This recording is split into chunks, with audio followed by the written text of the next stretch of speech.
The silver cross caught the candlelight as Bernice Pinkerton's perfectly manicured hand reached toward it. "Where did you get this?" Her voice fractured, barely audible over the piano music. The young waiter froze, his serving tray tilting slightly, completely unprepared for what would shatter next. In that glass-walled rooftop restaurant high above Beverly Hills, a foster kid's only possession was about to expose a conspiracy that had destroyed 2 generations of the Pinkerton family. Bernice Pinkerton didn't do emotional displays. The 72-year-old matriarch of Pinkerton Enterprises had built a real estate empire that reshaped the Los Angeles skyline through ruthless negotiation and a demeanor so cold it could frost boardroom windows. Her silver hair was styled in an elegant chignon, her burgundy suit tailored to perfection, and her diamond tennis bracelet caught the dying light of the California sunset.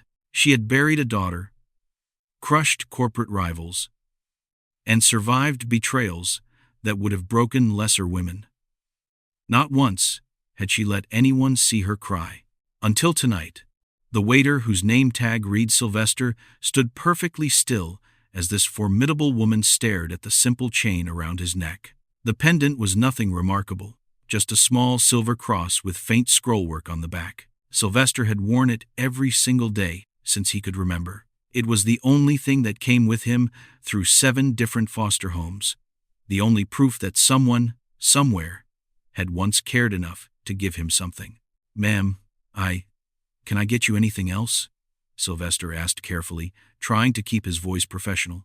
He'd worked at Skylux for 8 months, saving every paycheck to finish community college. This job was his lifeline. He couldn't afford trouble, especially not with someone who looked like she owned half the city. But Bernice wasn't listening. Her eyes remained locked on that cross, her breathing shallow. The other diners at nearby tables had begun to notice. Conversations died mid-sentence. Silverware hovered over plates. Bernice Pinkerton was a fixture in Los Angeles society. Her face had been on the cover of Forbes, Vanity Fair, even the Wall Street Journal. People knew who she was. And right now, she looked like she'd seen something impossible. "Please," Bernice said, and her voice cracked wide open. "Please tell me where you got that necklace." Sylvester shifted his weight, glancing toward the bar. His manager, Vincent, was already moving toward them with that tight, controlled expression that meant "fix this immediately." Vincent ran Skylux like a 5-star military operation. He'd made it abundantly clear when he hired Sylvester that wealthy patrons were never to be questioned, never to be delayed, and certainly never to be upset. "Is everything all right, Mrs. Pinkerton?" Vincent asked smoothly, stepping between the billionaire and his server. "I apologize if there's been any confusion. I'm happy to." "I need to speak with him," Bernice interrupted, her gaze never leaving Sylvester.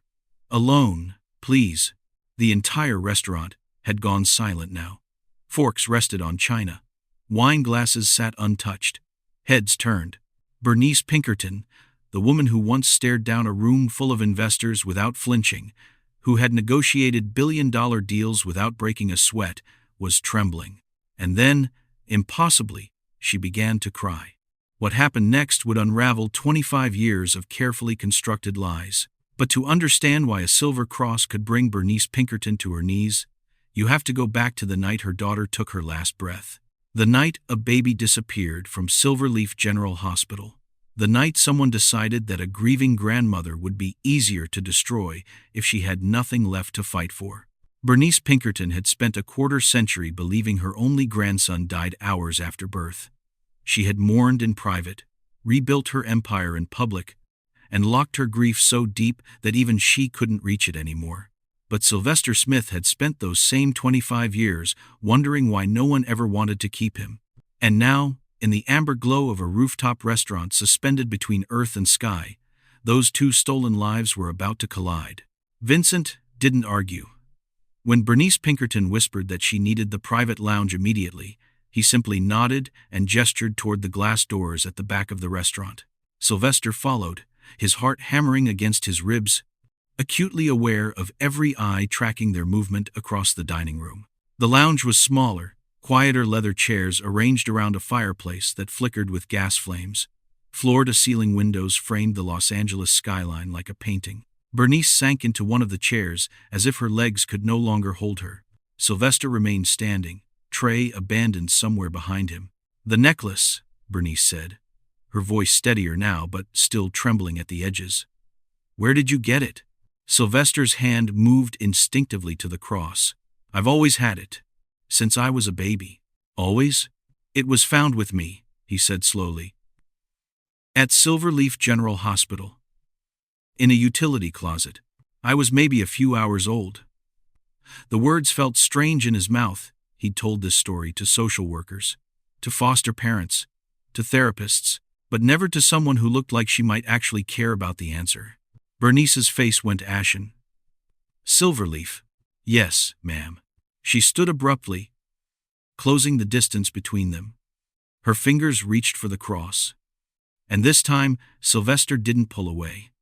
She turned it over gently, studying the scroll work on the back. Her breath hitched. "This was my daughter's," she whispered. "I put it around her neck the night she gave birth. Sharon. Her name was Sharon." Bernice's eyes lifted to his, swimming with tears. "They told me the baby didn't survive. They said he died minutes after she did." Sylvester felt the floor shift beneath him. "I don't understand." "I held her hand while she was dying," Bernice continued, the words spilling out now. "She made me promise to take care of her son. And then they took him away. And an hour later, they told me he was gone too. I buried them together. Her voice broke. I visited their graves for 25 years. "I'm 25, Sylvester said quietly. Bernice stared at him, really looked at him for the first time. His jawline, strong and angular. His eyes, deep brown with flecks of gold that caught the firelight. The serious set of his mouth, the way he carried himself with quiet dignity despite the server's uniform. "My God," she breathed. "You have her eyes. You have Sharon's eyes." Sylvester didn't know what to say. He'd spent his entire childhood being shuffled between homes. Lincoln Heights, Boyle Heights, East LA. 7 different addresses before he turned 18. No one ever kept him long enough to matter. No one ever looked at him like they saw something familiar. "I grew up in foster care," he said, because it was the only truth he had. "I was never adopted. I just moved around until I aged out of the system." Bernice's hand flew to her mouth. The trembling had returned, but this time it wasn't fragility, it was rage. "We need a DNA test," she said suddenly. "Tonight. Right now. Mrs. Pinkerton, I don't. I have a lab on retainer. They'll expedite it." She was already pulling out her phone, her fingers shaking so badly she nearly dropped it. "If you are who I think you are." She looked up at him, and Sylvester saw something terrifying in her expression. Not anger at him, but at someone else. Someone who wasn't in this room. "If you are who I think you are," Bernice whispered, "they didn't just lie to me. They stole you." The lab technician arrived at Bernice's Bel Air estate within 40 minutes. She'd made 3 calls from the car, one to her private physician, one to GeneTech Diagnostics, and one to her driver. Money, Sylvester was learning, didn't just open doors. It obliterated them. He sat in a chair that probably cost more than his entire year's rent while a woman in scrubs swabbed the inside of his cheek. Bernice had already given her sample. Now they waited. "Expedited results by morning," the technician said, packing up her kit. "Dr. Chen will call you directly." "Mrs. Pinkerton." When they were alone, the silence felt enormous. Sylvester's mind kept circling back to the same thought. Unwanted. That's what he'd always believed. Every foster home that sent him back, every family that chose another kid, every caseworker who called him difficult to place, it had all confirmed the same story. He wasn't worth keeping. But what if that story was a lie? "Would you like something to drink?" Bernice asked, her voice eerily calm now. "Water? Coffee? I'm okay." He wasn't, but he didn't know what else to say. Bernice moved to the window, staring out at the manicured gardens below. "Sharon was stubborn," she said quietly. "Brilliant and stubborn. She refused to tell me who the father was. Said it didn't matter, that she'd raise the baby herself. Her reflection in the glass looked like a ghost. The labor was complicated. I was there the entire time. And when she started bleeding, her voice caught. They rushed her to surgery. I held her hand until they made me leave.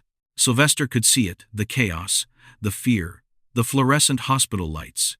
My cousin Susan was there. Bernice continued. She held me while I fell apart, told me it would be okay, that Sharon was strong. A bitter laugh escaped her. And then they told me Sharon was gone. And then she turned to face him. Then they said the baby didn't make it either. But someone took me out of that hospital, Sylvester said. Yes, someone did. The phone rang at 6:47 a.m. Sylvester had barely slept on the guest room bed, too soft, too quiet, too surreal. He heard Bernice's footsteps in the hallway, heard her answer. Yes. Yes, I understand. Thank you. Dr. Chen. When she appeared in his doorway, her face was wet with tears. 99.8%, she whispered. You're Sharon's son. You're my grandson. The words hit him like a physical blow. He had family. He had a grandmother. He had a name that meant something. Wealth that could change everything. But underneath it all was a darker truth. Someone had looked at a newborn baby and decided his life was disposable. Someone had let him suffer for 25 years. Bernice crossed the room and pulled him into an embrace. She was shaking no, sobbing her whole body, convulsing with decades of buried grief, finally breaking free. I'm so sorry, she choked out. I'm so sorry you were alone. I'm so sorry. I didn't know. Sylvester's own tears came then, hot and unexpected. He'd imagined this moment 1,000 times. As a kid, someone claiming him, someone wanting him. But he'd never imagined it would hurt this much. When Bernice finally pulled back, her eyes had transformed.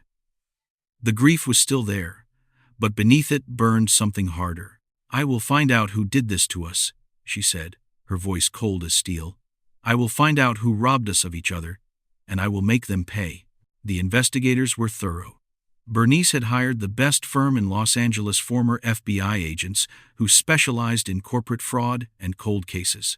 Within 72 hours, they'd obtained everything. Archived records from Silverleaf General, financial statements from 2000, witness lists, staff rosters. Sylvester sat across from Bernice in her home office as the lead investigator, Marcus Webb, spread documents across the mahogany desk.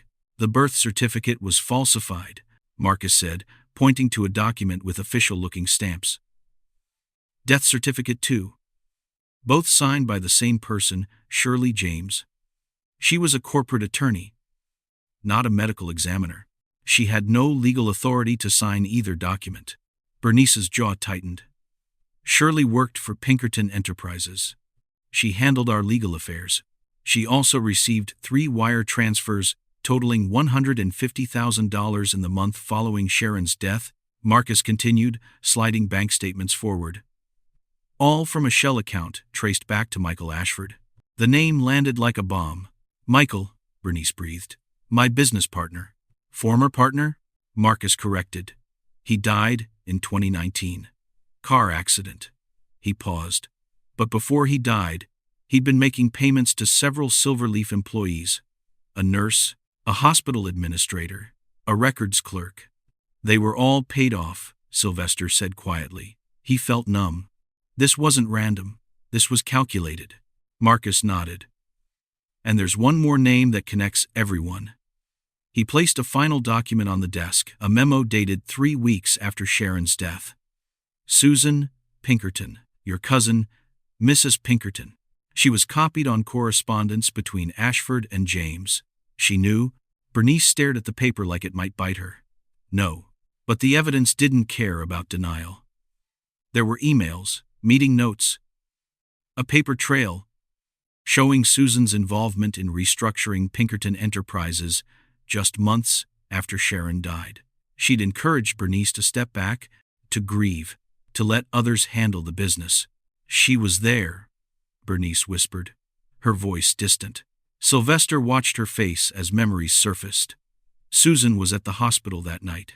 She held me when they told me Sharon was gone. She said, Bernice's hands curled into fists. She said the baby dying was a mercy, that it would have been too hard to raise him alone. Sylvester felt something cold settle in his chest. While he'd been sleeping on cots in overcrowded group homes, while he'd been moving from family to family, wondering what was wrong with him, Susan Pinkerton had been consoling the grandmother who didn't know he existed. She pushed you toward retirement, Marcus added, consulting his notes. Positioned herself and Ashford as the natural successors. If you'd stepped down, they would have controlled the company. The inheritance. They wanted me broken, Bernice said slowly, understanding dawning. Grief-stricken, weak, easy to manipulate. She looked at Sylvester, and he saw rage and heartbreak warring in her eyes. They took you not just to hurt me, but to destroy me, to clear their path to my fortune. Sylvester thought about the foster care system, the caseworkers who'd called him another lost kid, the families who'd returned him like defective merchandise. His entire childhood had been a footnote in someone else's greed. It wasn't random, he said, the words bitter. My whole life it was orchestrated. Bernice stood abruptly, her chair scraping against hardwood. She walked to the window, her silhouette backlit by the afternoon sun.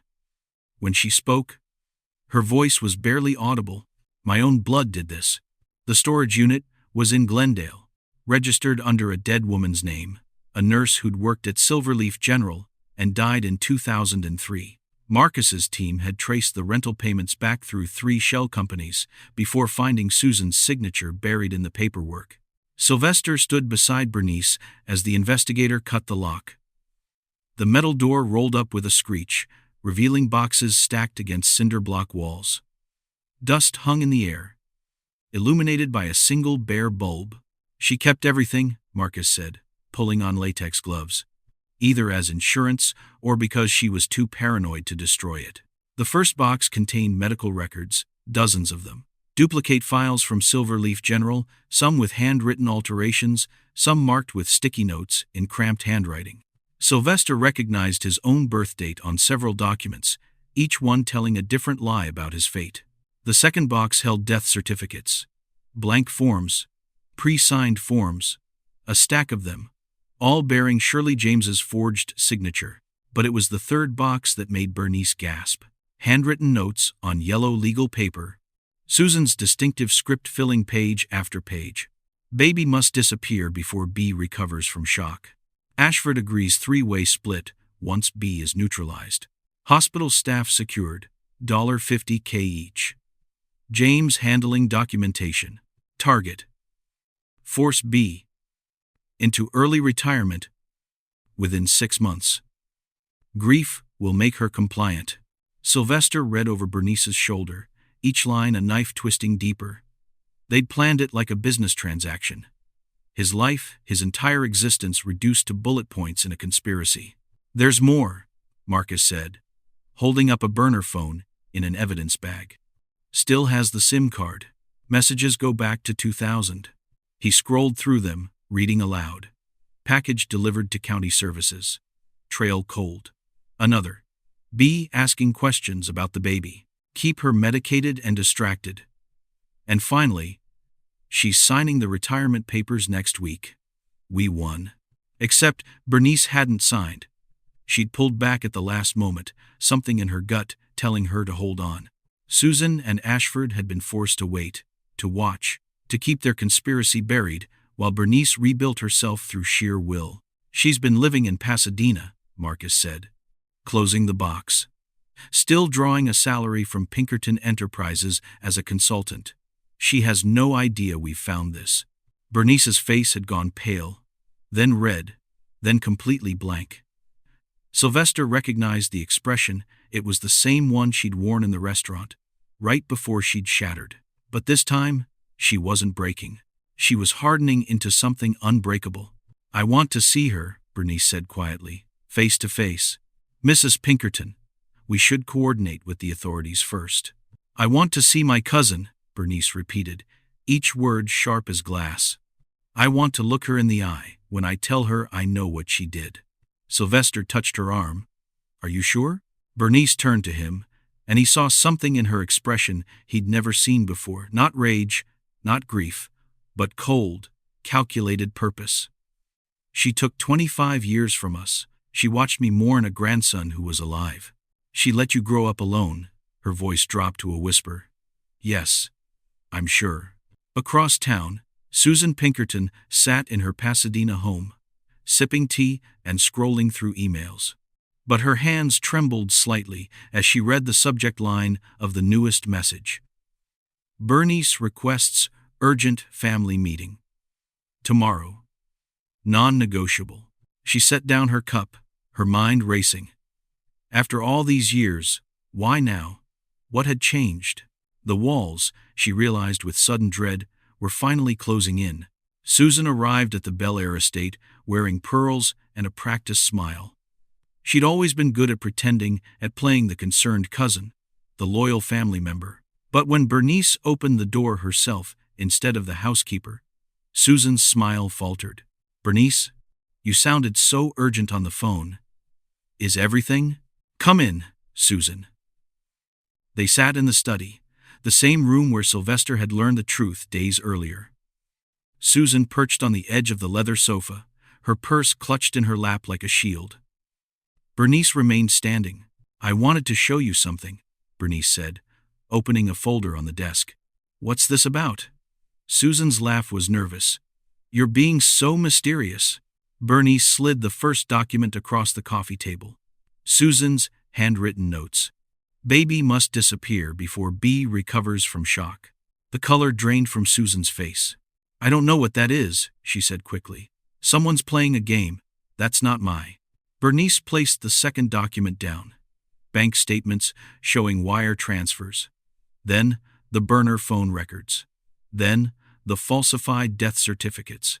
One after another, each piece of evidence landing like a gavel strike. Stop, Susan whispered. Why? Bernice's voice was ice. You didn't stop. You didn't stop. When Sharon died. You didn't stop. When they told me my grandson was dead. You didn't stop for 25 years. Susan stood abruptly, her composure cracking. You don't understand. You never understood. Then explain it to me. Everything was supposed to be mine. The words exploded out of her. My father built that company with your father. 50-50 partners. But when they died, you got everything. You, the golden child, the brilliant Bernice. Her voice dripped with venom. I worked just as hard. I was just as capable. But I got nothing. A consultant fee. A pat on the head. So you took my grandson. I saved the company, Susan shouted. You were falling apart after Sharon died. Making terrible decisions. The board was losing confidence. Ashford and I, we had a plan. We could have turned everything around if you'd just stepped aside like you were supposed to.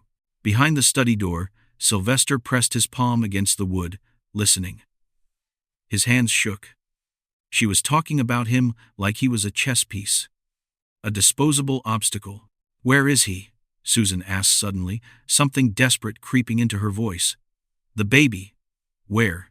His name, Bernice said quietly, is Sylvester. The door opened. Sylvester stepped into the room, and Susan's face went white. No, she breathed. I'm very much alive, Sylvester said. Despite your best efforts. Susan stumbled backward. This is you can't prove. We have everything, Bernice said. The storage unit. The notes. The money trail. And, in about 30 seconds, so will the police.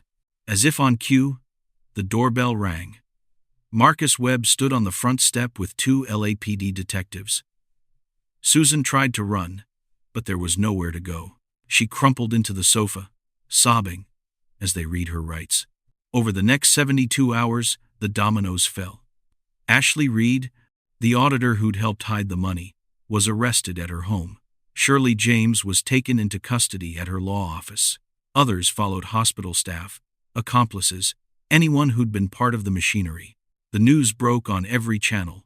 Pinkerton heir, found alive. After 25 years, family member behind kidnapping. Sylvester watched the coverage from Bernice's living room. His face blurred in the footage, but his story front and center. Reporters camped outside the gates. Helicopters circled overhead. Bernice sat beside him, her hand covering his. "Are you ready for what comes next?" "No," Sylvester admitted. "But I don't think I have a choice." "You always have a choice," Bernice said softly. "That's something they never understood." The trial began on a cold January morning, 6 months after Susan's arrest. The downtown Los Angeles courthouse was surrounded by news vans and protesters holding signs. "Justice for Sylvester," and "Protect our children." Inside courtroom 9A. The gallery was packed. Ashley Reed took the stand first. She'd negotiated a plea deal in exchange for testimony, and her lawyers had coached her well.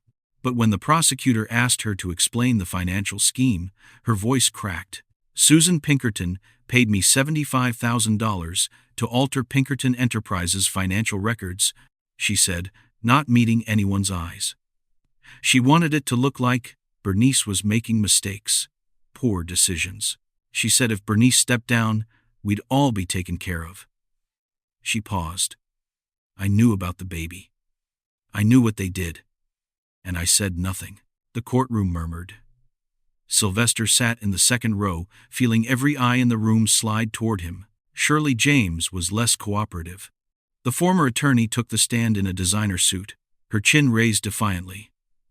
"I signed documents at the request of my clients," she insisted. "I had no knowledge of any criminal activity." The prosecutor placed a bank statement in front of her. $150,000 deposited into your account 3 weeks after Sharon Pinkerton's death. "What was that for, Miss James?" "Legal fees. For a case that didn't exist?" He produced the falsified death certificate, her signature bold across the bottom. "You're not a medical examiner. You had no legal authority to declare anyone dead." Shirley's composure cracked. "I was following orders." "Whose orders?" She glanced at Susan, seated at the defense table. "Hers." The trial stretched across months. Silverleaf General Hospital settled out of court for $15 million, admitting negligence in their record-keeping and failure to properly investigate the disappearance of a newborn. Staff members who'd accepted bribes were convicted of conspiracy and fraud. But the moment everyone had been waiting for came in week 17, when Sylvester took the stand. The prosecutor's voice was gentle. "Mr. Smith, or should I say, Mr. Pinkerton, can you tell the court what it was like growing up in foster care?" Sylvester's hands gripped the witness box. He'd rehearsed this. But now, under the weight of so many stares, the words felt raw. "I moved 7 times before I turned 18, he said. "Different homes, different schools, different faces telling me I was temporary. I used to think it was my fault. That I was too difficult, too quiet, too broken." His voice strengthened. "But I wasn't broken. I was stolen.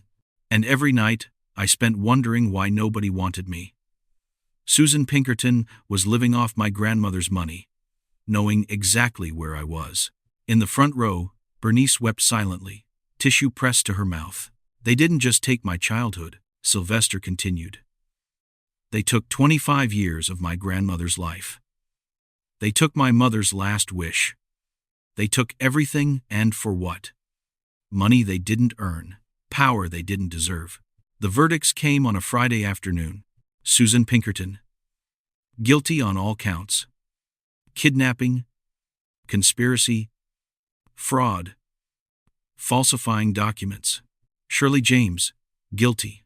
Ashley Reed, guilty on reduced charges per her plea agreement. 3 hospital staff members, guilty. The judge's gavel fell, and Sylvester felt something he'd never felt before. Not relief, not satisfaction, but a heavy, aching validation. Justice had landed, but it couldn't give him back what he'd lost. The press conference was held 3 weeks after the verdicts. Bernice had arranged it at the Pinkerton Enterprises headquarters, a symbolic choice. The lobby was filled with cameras, microphones, and reporters who'd been following the story since that night at Skylux. Bernice spoke first, her voice steady but weighted with emotion. "I owe my grandson an apology," she began, looking directly at Sylvester, who stood beside her. "I trusted the wrong people. I let grief blind me to the truth. And because of that, Sylvester spent 25 years believing he was unwanted." Her voice broke. "He was never unwanted. He was stolen, and I will spend the rest of my life making sure he knows that." Applause rippled through the room, but Sylvester raised his hand, stepping forward to the podium. The silver cross gleamed at his collar, catching the light just as it had that fateful evening. "I appreciate my grandmother's words," Sylvester said, his tone calm but firm. "But I didn't come here to be celebrated as the rescued heir. I came here because there are thousands of children still trapped in the same system that failed me. Children who age out with nothing. Children who believe they're unwanted when the truth is the system is broken." He glanced down at his notes, then pushed them aside. "This needed to come from the heart. Today, I'm announcing the Sharon Pinkerton Foundation," he continued, "named after my mother, who never got to hold me. This foundation will provide resources, mentorship, and legal advocacy for foster children across California. We'll fund education, housing, and mental health services. We'll fight for the kids who fall through the cracks." The room erupted with camera flashes. A reporter called out, "How much funding are we talking about?" $25 million to start," Bernice interjected, her voice proud. "With more to come." Another reporter, "Sylvester, how does it feel to go from poverty to this kind of wealth?" Sylvester met the journalist's eyes. "The money doesn't undo what happened. It doesn't give me back my childhood, but it gives me a chance to make sure other kids don't suffer the way I did. That's what matters." Later that evening, back at the Bel Air estate, Bernice led Sylvester to her bedroom. From the closet, she retrieved a small mahogany jewelry box, its surface worn smooth with age. "This was Sharon's," she said softly, placing it in his hands. "I've kept it all these years. I think she'd want you to have it." Sylvester opened the box. Inside were delicate pieces, a bracelet, earrings, a ring with a tiny sapphire. And beneath them, folded carefully, was a handwritten note in fading ink. "To my son, you are loved, you are wanted, you are mine, Mom." Sylvester's vision blurred. He pressed the note to his chest, feeling the weight of words his mother had written hours before she died. Words he'd never known existed. "She wrote that while she was in labor," Bernice whispered. "She made me promise to give it to you when you were older." Her voice cracked. "I thought I'd lost you both, but you're here. You survived." Sylvester looked at his grandmother, this fierce, broken, resilient woman who'd fought to find him. "We both survived." A month later, Sylvester stood at a podium in downtown Los Angeles, addressing a crowd of foster youth, social workers, and advocates. The Sharon Pinkerton Foundation's logo hung behind him. The silver cross rested against his chest. "My name is Sylvester Pinkerton," he began, his voice carrying across the plaza. "I spent 25 years believing I wasn't enough, that I was too difficult to love, too damaged to keep." He paused, letting the words settle. "But I wasn't the problem. The system was. And I survived." He looked out at the faces watching him, some hopeful, some skeptical, some just like his had once been, tired and waiting to be disappointed again. "And now," Sylvester said, his voice rising with conviction, "I will fight for those who weren't as lucky,